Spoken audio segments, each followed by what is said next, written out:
This will be my speech number 3, and I have my sister and my mom in the audience.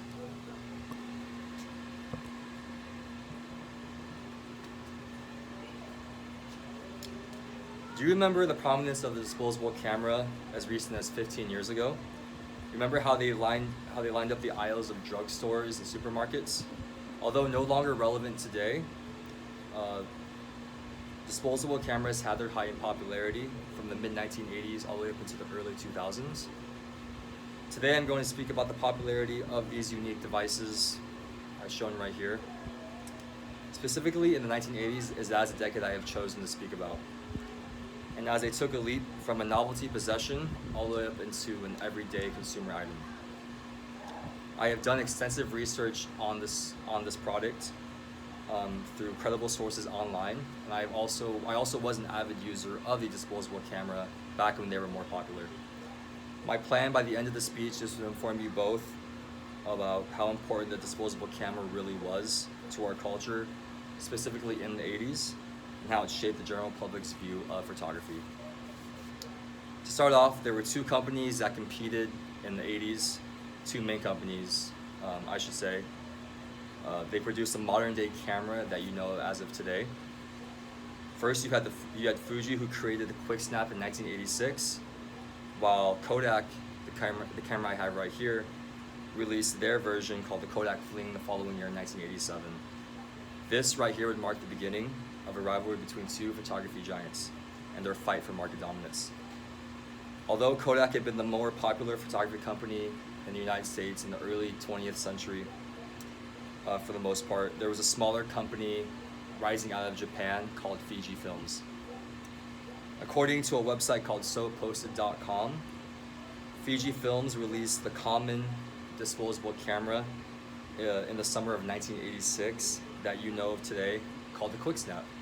This camera had a 35mm lens and was perfect for everyday photography use.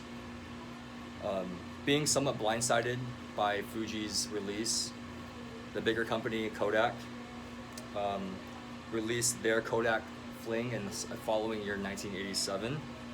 But the difference was that they utilized a 110mm lens instead of 35.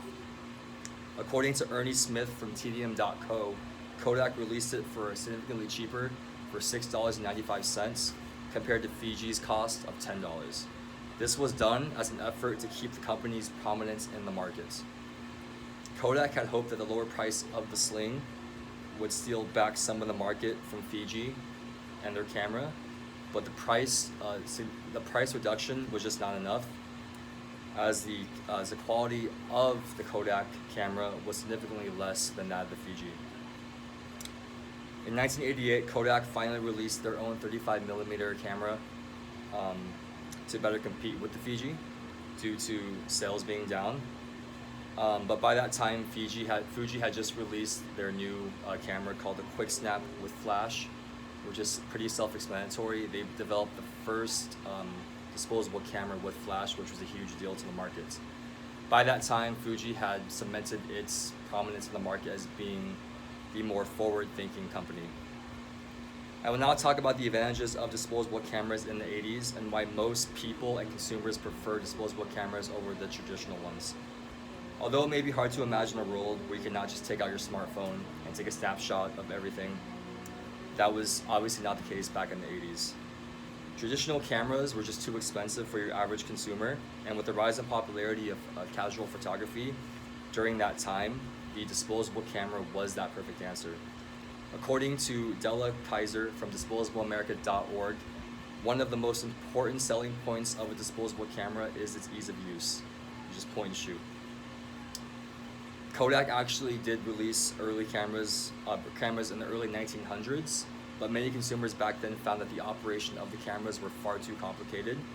And when disposable cameras became more relevant, that meant that your average consumer didn't have to learn all the ins and outs of a camera, such as shutter, aperture, ISO, etc.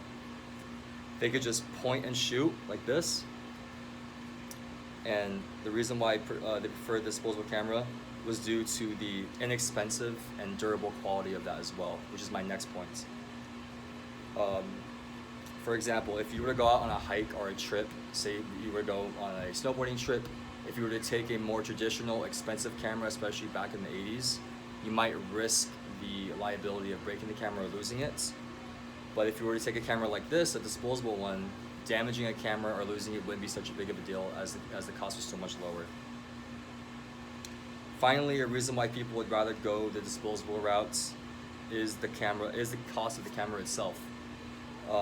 Especially relevant back in the 80s, the average cost of a traditional camera was far more expensive than that of its disposable counterparts. And many consumers did not feel confident enough to invest that much money into something that they might not be able to figure out. Finally, now that we have talked about the positive popularity of the disposable camera, let's talk about some of the criticisms, because there definitely were some. Although there was no doubt that many people had a positive outlook on disposable cameras, there were those who had their criticism about the use of these devices. According to Della Kaiser, again from disposableamerica.org, nearly every industry in the 80s faced some sort of pressure to clean up its environmental footprint, and the photography industry was no different. Many of these cameras found their way into landfills, and that was due to the inability to recycle these cameras when they first came out, and that was just due to the cost of the camera. It was actually too expensive for companies such as Kodak or Fuji to recycle these parts, because you have to disassemble them and reassemble them, and it was just far too expensive.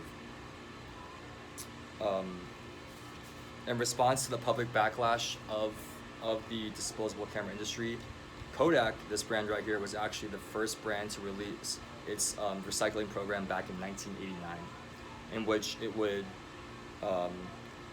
implement a 5-cent incentive back to the photo finisher shop whenever they mailed back these cameras, and also Kodak would cover all shipping costs. Finally, to some, the whole idea of a disposable camera simply did not make sense. According to Robert Lackham of the LA Times, the most off-putting aspect of a disposable camera was their inherent ability between permanence and temporality, meaning that he argued that taking such a permanent piece of photography with something so temporary as a disposable camera did not make sense to him. As we have seen, disposable cameras had their place in history as being an important part of culture. Although they have been around since the 1880s, they rose to prominence 100 years later in the 1980s, and that decade created the modern day camera that we know of as today. Although no longer relevant in 2020, these cameras can still be found in stores and are reminded of a not so distant past. The 1980s produced the disposable camera that we know of today and changed the way that we view photography forever. Thank you.